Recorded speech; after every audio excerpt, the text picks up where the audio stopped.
Bismillahirrahmanirrahim. Assalamualaikum warahmatullahi wabarakatuh.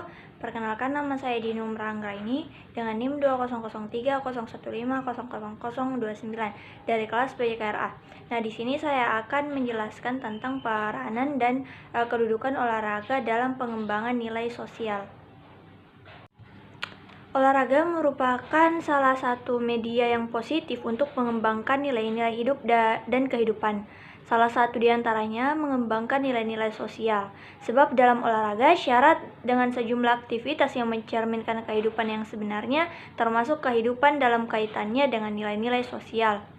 Olahraga memainkan peranan penting dalam hidup dan kehidupan bermasyarakat. Nilai-nilai dalam olahraga sangat terkait dengan tradisi budaya masyarakat yang diwariskan secara turun-temurun dari satu generasi ke generasi lainnya. Karena itu, olahraga merefleksikan nilai-nilai sosial atau sesuatu masyarakat. Nilai-nilai sosial dalam olahraga. Ada beberapa pokok persoalan yang berkaitan dengan olahraga dan pengembangan nilai-nilai sosial kemasyarakatan beserta isu dan perdebatannya. Nah, persoalan tersebut antara lain sebagai berikut. Yang pertama, apa dan mengapa sosiologi olahraga? Jika ditelusuri dari struktur ilmu keolahragaan, sosiologi olahraga merupakan bidang kajian ilmu yang terbilang baru, yang berbasis sosial dan perilaku. Ilmu pengetahuan sosial sejajar dengan bidang kajian lain seperti psikologi olahraga dan pedagogi olahraga. Dua kelompok ilmu yang lain dari ilmu keolahragaan adalah berbasis anatomi, fisiologi fisika, atau ilmu pengetahuan alam, yang terdiri atas biomekanika olahraga dan kesehatan olahraga, dan berbasis sejarah dan filsafat, atau humaniora, yang terdiri atas filsafat olahraga dan sejarah olahraga. Perkembangan setiap bidang kajian akan tergantung pada seberapa besar kontribusi signifikan yang diberikan oleh bidang kajian tersebut, termasuk cara masyarakat hidup dan menghidupi dirinya, termasuk bidang kajian sosiologi olahraga. Nah, konflikasi mengenai isu akan perkembangan sosiologi olahraga di masa mendatang menjadi fakta bahwa tidak setiap orang memberi dukungan akan kehadiran ilmu sosiologi olahraga. Bahkan seringkali muncul pertanyaan bagaimana kita berbuat dengan ilmu sosiologi olahraga. Namun banyak pula orang yang memanfaatkan model penggunaan yang lebih banyak menekankan pada aspek organisasi dan efisien. Sementara penggunaan yang menekankan pada unsur transformasi sosial dan pemberdayaan sosial dari kalangan masyarakat yang terpinggirkan dan orang-orang yang tidak memiliki pengaruh.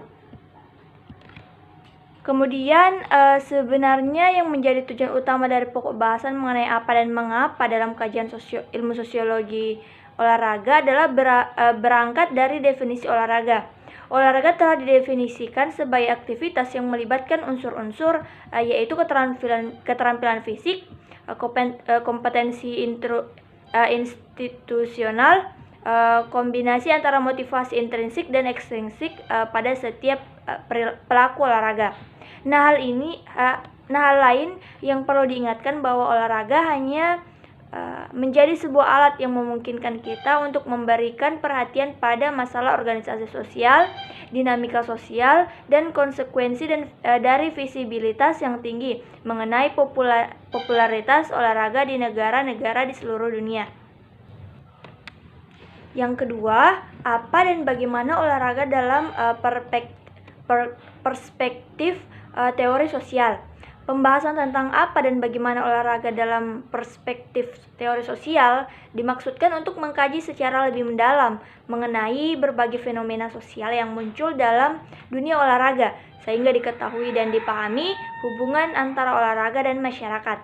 Dalam kaitan itu ada 4 kerangka teori yang berhubungan dengan olahraga dan masyarakat, yaitu yang pertama teori fungsionalisme, kemudian yang kedua teori konflik, kemudian teori kritik, dan teori interaksi simbolik.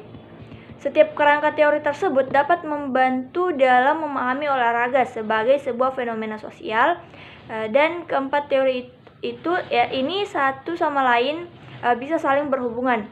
Misalnya, teori fungsional menawarkan suatu kejelasan mengenai keterlibatan olahraga dalam kehidupan para atlet dan penonton. Kemudian teori konflik yang mengidentifikasi persoalan serius dalam olahraga dan menawarkan suatu penjelasan bagaimana dan mengapa para olahragawan dan penonton dieksploitasi untuk urusan bisnis. Sementara teori kritis menyarankan bahwa olahraga berkaitan erat dengan hubungan sosial yang kompleks, di mana perubahan-perubahan yang muncul selalu terkait dengan aspek politik, sosial, dan ekonomi. Kemudian adapun teori interaksi simbolik menyarankan bahwa olahraga memerlukan suatu pemahaman akan makna, identitas, dan interaksi yang dipadukan dengan keterlibatannya dalam olahraga. Kerangka tersebut akan memunculkan kebenaran mengenai olahraga. Namun hal ini akan bergantung pula pada tujuan dari orangnya. Jika tujuannya diarahkan untuk hal yang lebih memahami mengenai olahraga sebagai sebuah fenomena sosial, maka sebaiknya cukup menggunakan beberapa pendekatan yang berbeda.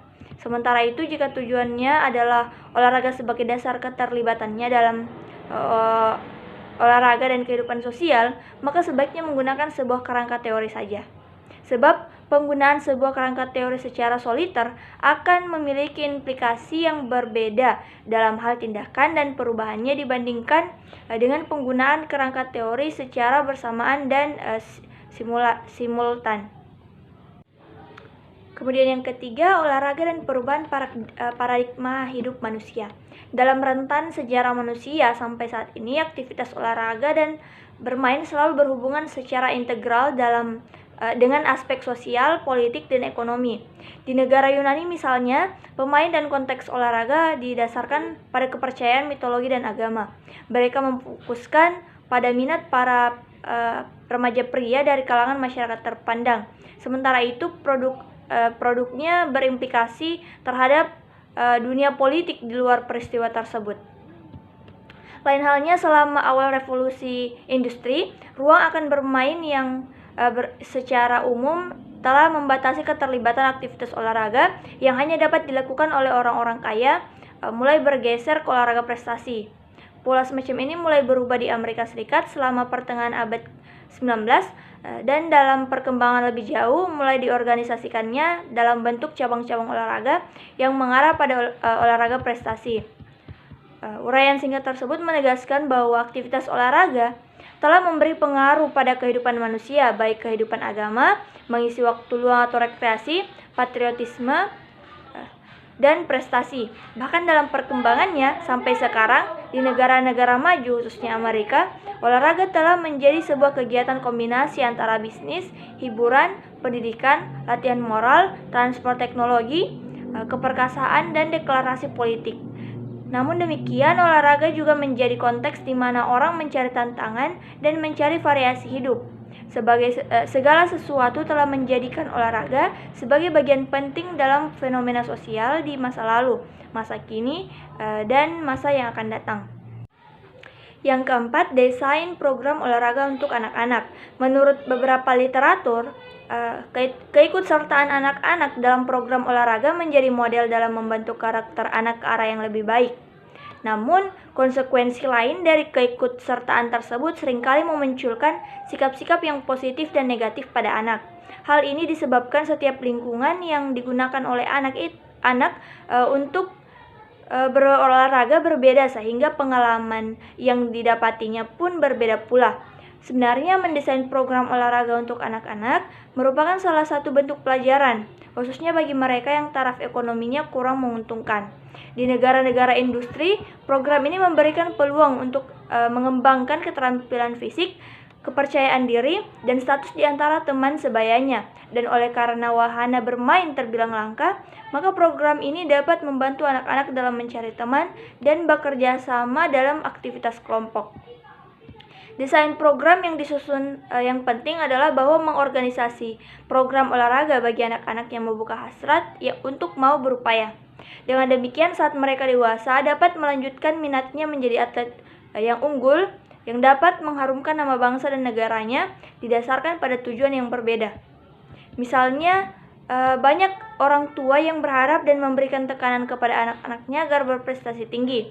Banyak pelatih yang memperlakukan anak dengan cara yang kurang terpuji. Banyak pelaku olahraga menjadi topangan anak-anak. Untuk anak yang lainnya, olahraga itu sangat membosankan. Banyak kasus-kasus lain mengenai orang tua berselisih paham dengan pelatih, wasit dicerca oleh orang tua, pelatih atau penonton, anak cedera karena dikasari oleh lawan-lawannya. Dan banyak orang dewasa yang lebih menyukai permainan yang menghasilkan skor, seperti basket, football, dan lainnya, daripada memperhatikan minat anak. Tentu saja tidak ada program yang dapat menjamin bahwa hal ini akan membuat anak-anak aktif, tetapi program-program yang ada setidaknya dapat diubah guna mengatasi sejumlah persoalan. Yang kelima, agresi dalam masyarakat atau kontroversi peran olahraga. Sampai saat ini masih ada kontroversi peran olahraga dalam kehidupan masyarakat. Sebagian ada berpendapat bahwa olahraga merupakan obat yang berpengaruh positif terhadap kehidupan masyarakat, sementara pendapat yang lain yakin bahwa olahraga menjadi penyebab atau pemicu munculnya perilaku-perilaku agresi atau menyimpang. Untuk alasan ini, hubungan antara olahraga dan agresi merupakan salah satu isu hangat yang berkembang terus dalam masyarakat sampai saat ini. Banyak orang yang membantah bahwa olahraga adalah obat untuk kekerasan yang muncul di masyarakat. Bahkan penelitian dalam kasus-kasus seperti ini terbilang sedikit. Namun keikutsertaan seseorang dalam olahraga dapat membantu yang bersangkutan untuk mengurangi rasa kejenuhan atau stres dalam kehidupannya. Selain itu juga para atlet dapat belajar mengontrol perilaku mereka selama berolahraga. Tetapi belajar tersebut mempunyai pengaruh jangka panjang. Ada perilaku, isu-isu semacam itu masih perlu diungkap dalam penelitian. Di samping bantahan olahraga sebagai obat, banyak pula orang yang berpendapat bahwa olahraga adalah penyebab munculnya tindak kekerasan. Penelitian yang mendukung pernyataan ini sudah banyak, tapi mereka tidak dapat menunjukkan bahwa apa yang terjadi dalam olahraga mempunyai dampak langsung terhadap perilaku keras dalam kehidupan masyarakat.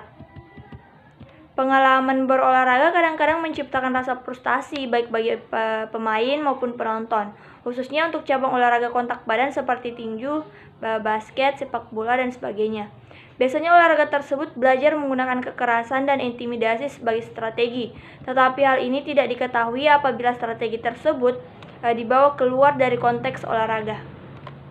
Yang keenam, hubungan antara golongan dan mobilitas sosial. Hubungan antara golongan dan olahraga tidak dapat dipisahkan satu sama lain. Oleh karena itu, olahraga tidak dapat eksis jika orang tidak punya waktu, uang, fasilitas, dan pengalaman organisasi. Orang punya uang dan kekuasaan dapat mengorganisasikan olahraga, karena olahraga memerlukan dukungan ekonomi. Pola keikutsertaan dalam olahraga di masyarakat merefleksikan dinamika dari hubungan antar kelompok. Sejauh ini, mereka sering mengkombinasikan dengan hubungannya antara jenis kelamin guna menciptakan kondisi. Hubungan antara golongan juga cukup berarti dalam mensponsori dan mempromosikan olahraga pada tingkat sekolah menengah. Krisis anggaran dalam penyelenggaraan olahraga di sekolah telah bisa diatasi melalui pencarian sponsor. Peluang karir dalam olahraga cukup eksis, tetapi jumlah atlet biasanya terbatas dan waktunya singkat. Penelitian yang berkaitan antara keikutsertaan olahraga dalam proses pengembangan karir secara umum mengindikasikan bahwa saat usia muda dapat memanfaatkan keikutsertaannya dalam olahraga untuk mengembangkan dunia sosialnya dan pengalamannya. Yang ketujuh, nilai sosial dalam olahraga komersial. Olahraga komersial adalah jenis olahraga yang pelaksanaan diarahkan pada orientasi ekonomi. Olahraga komersial ini dibentuk oleh faktor-faktor ekonomi di mana uang menjadi mengemuka pada saat mereka tampil di pentas. Dan tidak jarang hanya demi uang unsur sportivitas terabaikan. Alangkah baiknya apabila uang itu sebagai pemacu prestasi atlet dan bukan pemicu kebobrokan atlet. Sejauh ini olahraga komersial telah mengglobal dan akan terus berkembang seiring dengan pertumbuhan ekonomi masyarakat dunia. Komersialisasi telah mempengaruhi orientasi orang untuk terlibat dalam olahraga, tetapi tidak mempengaruhi format dan tujuan olahraga itu sendiri. Keterkaitannya dengan olahraga komersial cenderung menekankan pada keindahan dan keperkasaan. Prospek untuk mengurangi dampak negatif dari komersialisasi pada olahraga jadi berkembang. Prospek tersebut akan meningkat saat atlet itu sendiri secara formal dan integral terlibat dalam struktur organisasi yang memungkinkan mereka secara konsisten mengontrol karir dan kejuaraan yang mereka ikuti. Kemudian yang kedelapan, dinamika hubungan olahraga dan media.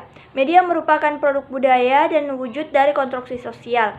Media dibuat di organisasi dan dikontrol oleh manusia yang ide-idenya didasarkan pada pengalaman dan perspektif pada dunia. Olahraga dan media perkembangannya amat bergantung pada yang lain. Olahraga dan media dapat bertahan tanpa yang lain, tetapi olahraga dan media akan berbeda dari yang ada sekarang. Bentuk-bentuk komersial dari olahraga tidak akan tersebar luas tanpa dukungan yang lain. Tanpa tayangan olahraga melalui media, orang akan sangat kecil memberikan perhatian terhadap olahraga. Media juga dapat bertahan tanpa olahraga, tetapi akan terbatas, khususnya surat kabar dan televisi. Sirkulasi surat kabar mungkin akan turun, dan program televisi pada akhir pekan dan hari libur akan berkurang perhatiannya dari pemirsa. Pengaruh media olahraga dalam kehidupan kita bergantung kepada seberapa banyak informasi tentang olahraga yang kita dapatkan melalui media tersebut, dan berapa banyak yang kita dapatkan melalui pengalaman langsung. Yang kesembilan, hubungan olahraga dengan politik. Olahraga merupakan bagian integral dari dunia sosial. Sebagai bagian dari dunia tersebut, olahraga dipengaruhi oleh sosial, politik, dan ekonomi. Kehidupan umat manusia dan hubungannya dengan yang lainnya setidaknya terkait secara parsial dengan isu-isu kekuasaan dan kontrol. Untuk itu, politik menjadi bagian dari olahraga hanya oleh karena politik merupakan bagian dari kehidupan umat manusia. Hal tersebut tidak dapat dihindarkan. Intervensi pemerintah dalam olahraga sesungguhnya terkait dengan kebutuhan akan sponsor, organisasi, dan fasilitas. Fakta tersebut menunjukkan bahwa olahraga adalah bagian penting dari kehidupan masyarakat. Bentuk keterlibatan pemerintah dalam olahraga adalah ingin merubah masyarakat, seperti melindungi dan memelihara masyarakat, mengembangkan kemampuan fisik dan kebugaran jasmani masyarakat, mengangkat harkat dan martabat kelompok masyarakat, menanamkan rasa solidaritas antar warga masyarakat, dan meningkatkan legitimasi sistem politik dan kekuasaan.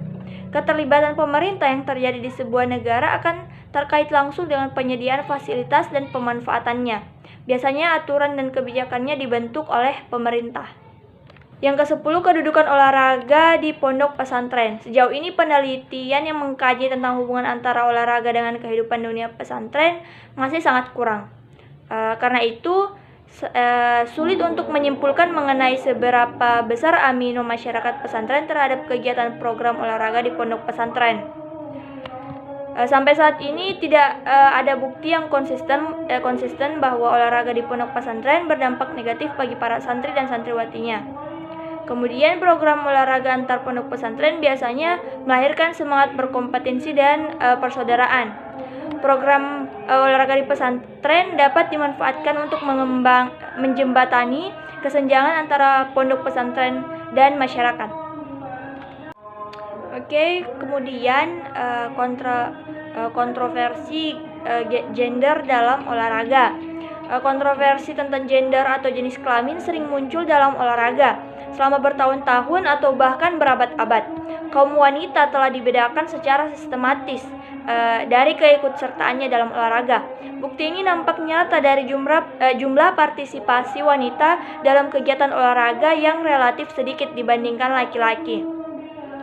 Nah, dari sini muncul pertanyaan, apakah ada alasan atau bahkan justifikasi untuk mengeksklusifkan kaum wanita dari keterlibatannya secara penuh dalam kegiatan olahraga? Dalam kasus ini pula, beberapa fenomena telah muncul ke permukaan. Satu, pandangan memberikan argumentasi bahwa bagaimanapun kesamaan wanita dengan laki-laki adalah dari aspek intelektual. Secara fisik jelas bahwa wanita lebih lama dan lebih kecil fisiknya dibandingkan laki-laki, dan untuk menjadi atlet secara alami kurang memadai. Data statik membedakan dalam negara Indonesia di kancah internasional. Mungkin cukup sekian. pemaparan mengenai peran dan kedudukan olahraga dalam pengembangan nilai sosial yang sempat saya paparkan. Lebih dan kurangnya mohon dimaafkan. Terima kasih. Wassalamualaikum warahmatullahi wabarakatuh.